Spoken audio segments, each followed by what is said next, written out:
Johan sir, I understand Plato's triads, but in our vision, mission, and in the entire website, we focus mainly on three colors. Is that also comes from Plato's triads? Good question, Jobin. You've brought us straight to a discussion of our second building block. Do you remember the first building block? Philosophy. Yes. So we talked about philosophy and particularly Plato's triad as the first building block, goodness, truth, and beauty. Now we're going to come to the second building block, which is practical theology, another P. Okay. And a simpler word for that would be worldview. What is meant by a worldview? Oh, I thought it was a simpler word. But anyway, let's come to that. Let me use an illustration. Okay. What is this? Glass. All right. So you can see that all three of us have glasses here. Okay. You don't. You're not part of our triad, you see. Okay. So anyway, come back to the illustration. You can see there are lenses here. Yes. And when I put it on, these lenses are transparent, by the way. So when I put it on, I can see the world through these lenses. And everything looks as it is because the lenses are transparent. Now imagine if these were tinted glasses. Supposing it was purple or red or brown or even black, like sunglasses. And then I put them on. Everything I see would be tinted. I would be viewing the world either through brown or through black or whatever other color the lenses were. This is a unique property of lenses. It allows you to look through them and it sort of shows the entire thing with the color of the tint of the glass. Worldviews are exactly like that inside us. We end up viewing everything in the world, all our experiences and all of our life through the lens of our worldview. So that's, I think, one way of putting it. All that we think, all that we feel, what we do, our behavior, everything is under the influence of our worldview. Okay. You mean the worldview of a person is determined by his perspective? Not really. The opposite of that would be right. Okay. Our perspectives or our thinking is anchored in our worldview. Okay. All right. Okay. It's our worldview that helps to determine our perspective, what we think, what we do, how we behave, and all of that. Okay. So I got it. But why these three colors? This blue, red, and purple. Is that a part of Plato's triads? Okay, good question. Now here, what is the word that we had used? Practical theology. Theology. Okay. So for philosophy, we went to Plato. Mm-hmm. For theology, we are going to a different source. So that's the Old Testament in the Bible.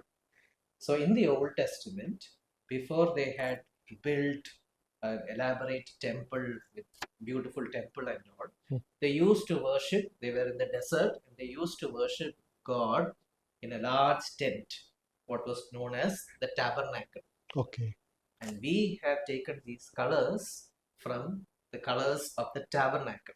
Okay. Let's start with the first one, the red color. Okay. Or the actual color is the scarlet color. That's the color of blood. Okay. That's the shade of red of blood. So that's scarlet. What does blood signify? Life. So when you have good blood, when you are full of blood and all, you are full of life. When you lose blood, you lose life. You're losing life. You're almost dying. So the scarlet color signifies life and good life. Okay. So that's the one. The second color, blue. Blue. The skies, the universe, the expanse, that signifies the blue.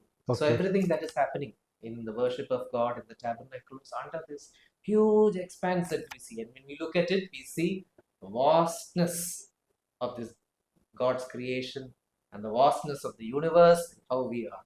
So that signifies blue part. Okay. Coming to the third color, purple. Which is purple.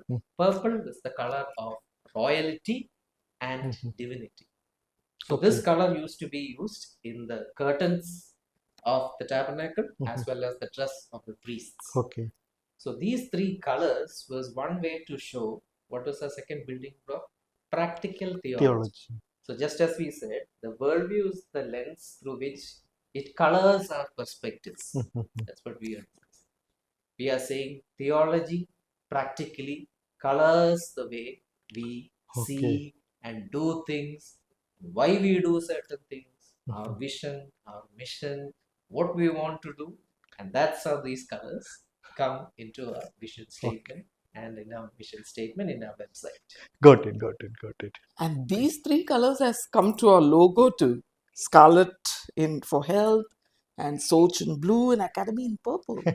Yes. Absolutely, NG. Very good observation. And thanks, Praveen, for that very beautiful explanation of the colors of the tabernacle. Let me put this all together for you, Jobin. Shall I do that? Yes. Let's look at our logo.